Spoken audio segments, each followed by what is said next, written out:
Hello everyone, welcome back to another video. Hey, I learned some new things this past week. Believe it or not, I may be old, but I can still learn.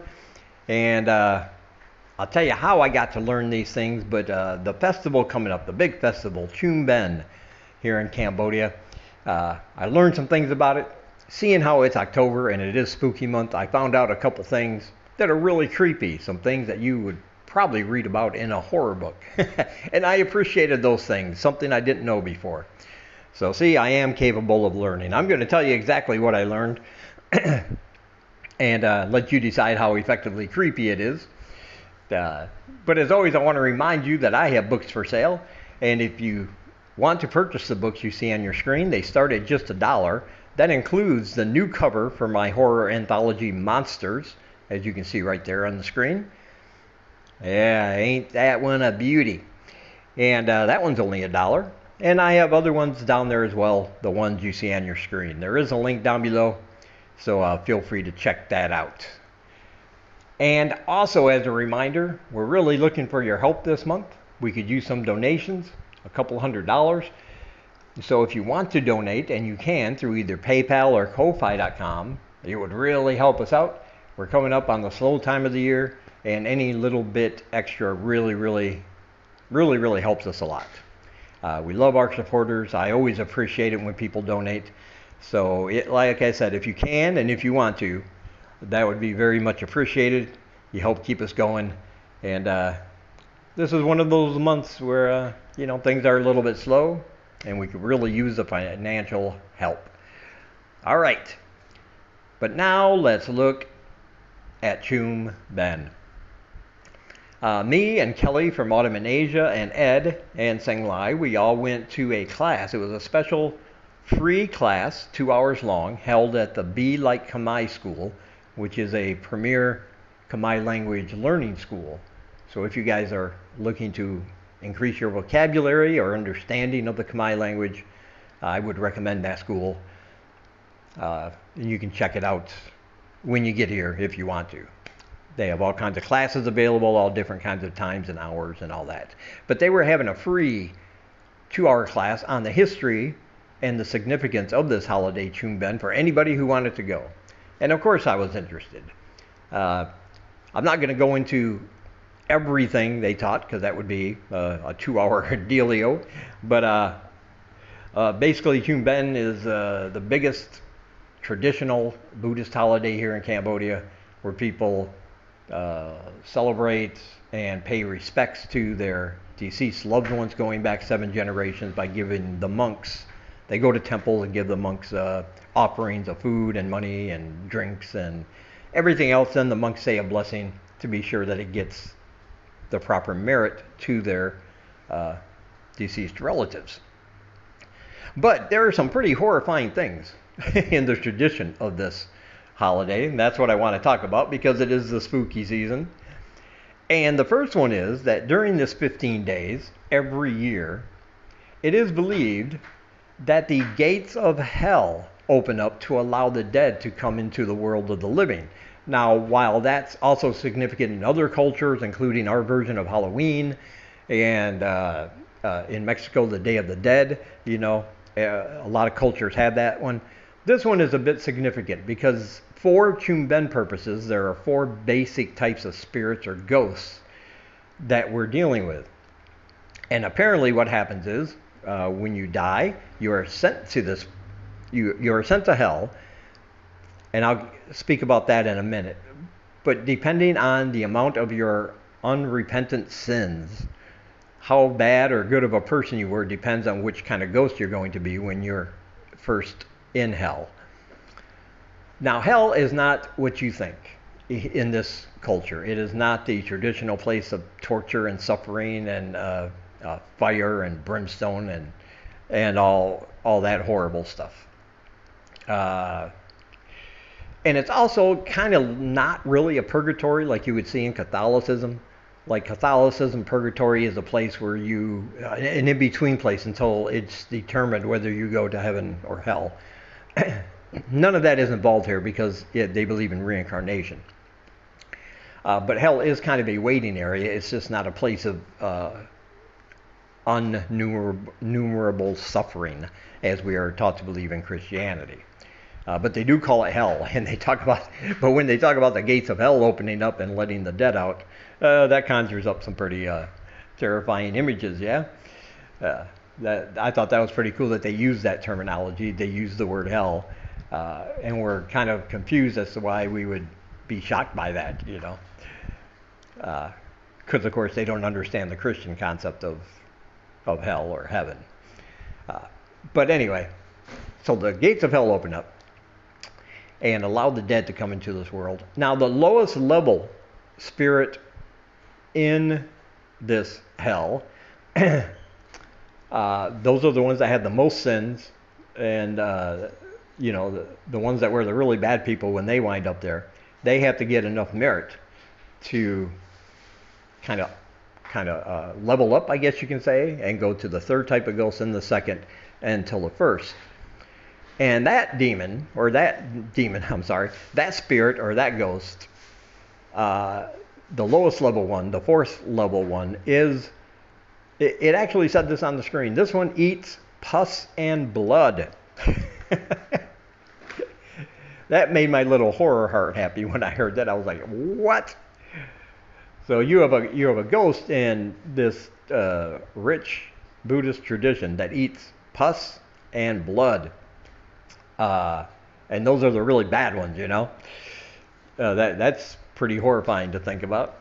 And the way they get this merit to level up and eventually become the first level ghosts or spirits is by gaining merit from their relatives, giving them offerings and food and everything else. I guess it's kind of like a point system, I would say, something like that.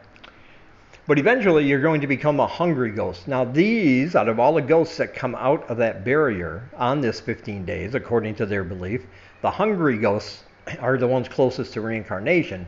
And they are the only ones that can receive these food offerings from their relatives.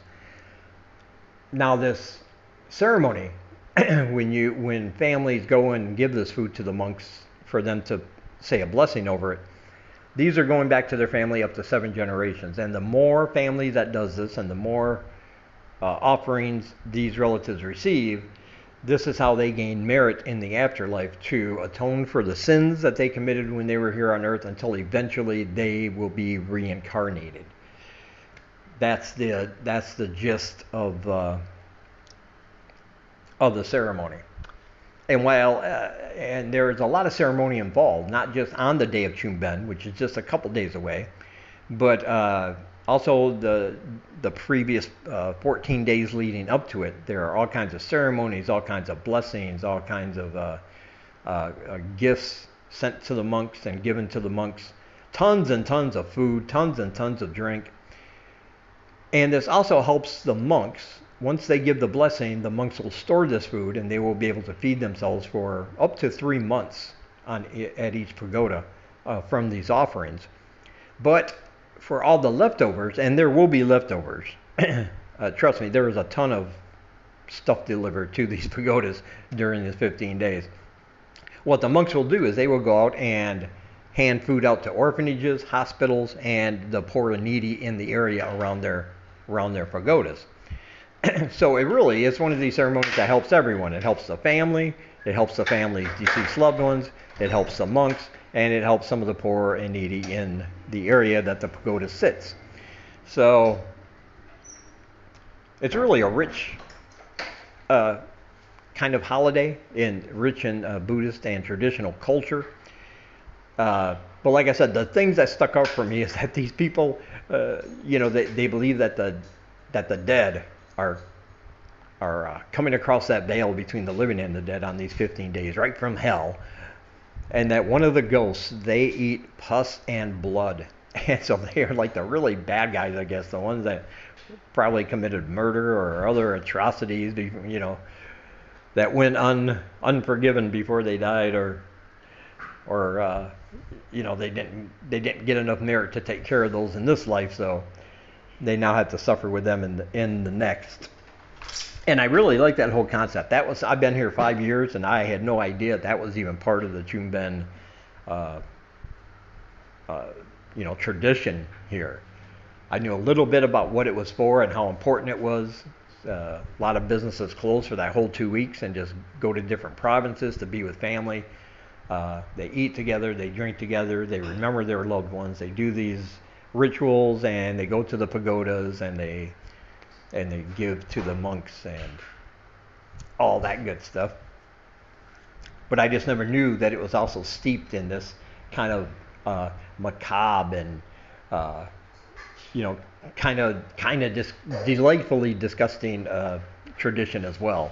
Which, as a horror fan, and I read a lot of horror books, I really appreciated that, because that gives me some ideas for a couple more stories, horror stories based here in Cambodia, based around that holiday.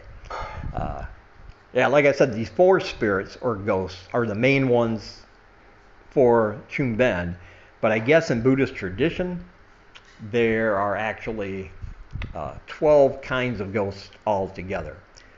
And if anybody knows, what I'm looking for is a book written in English, specifically, not a horror book, not a work of fiction, but a book that will talk about these traditions in these 12 ghosts specifically, like what they are, how they get to be that way, what are the different characteristics and things like that. I did a Google search, couldn't find anything.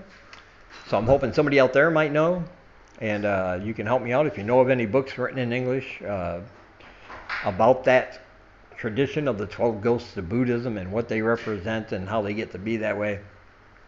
I'd be very much interested in finding out more about it. So if you have any information like that, feel free to leave me a comment and let me know, because it's something I'm definitely interested in.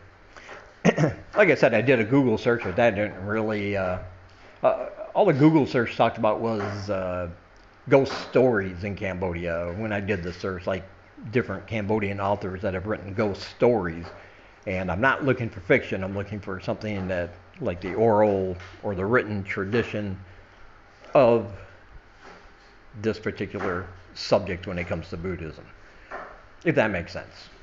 And it probably doesn't, but that's all right. Yeah, I decided to go on a little muddy walk around the block. This is everything you see is that's my little muddy walk. All these alleyways are full of water. Of course, we're still in the midst of rainy season. It's still pretty much muddy and rainy all the time, every day. But that's all right. It's also a lot cooler than it normally is, and I am appreciative of that. Trust me. All right, so be sure to check out all my links down below. Like I said, if you want to donate through PayPal or Ko-Fi.com, those links are down below. Always appreciated, especially during these slower months. And also check out my other channel, Horror Reads. I like talking about horror books. I like reading horror books, and I give my thoughts and my reviews on different horror books every 3 to 4 days on that channel. That link is also down below. And other channels vlogging from this part of the world. All their links are also down below. Great channels, great information.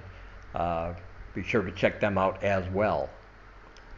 All right, from Siem Reap, Cambodia, I will talk to you guys in the next one.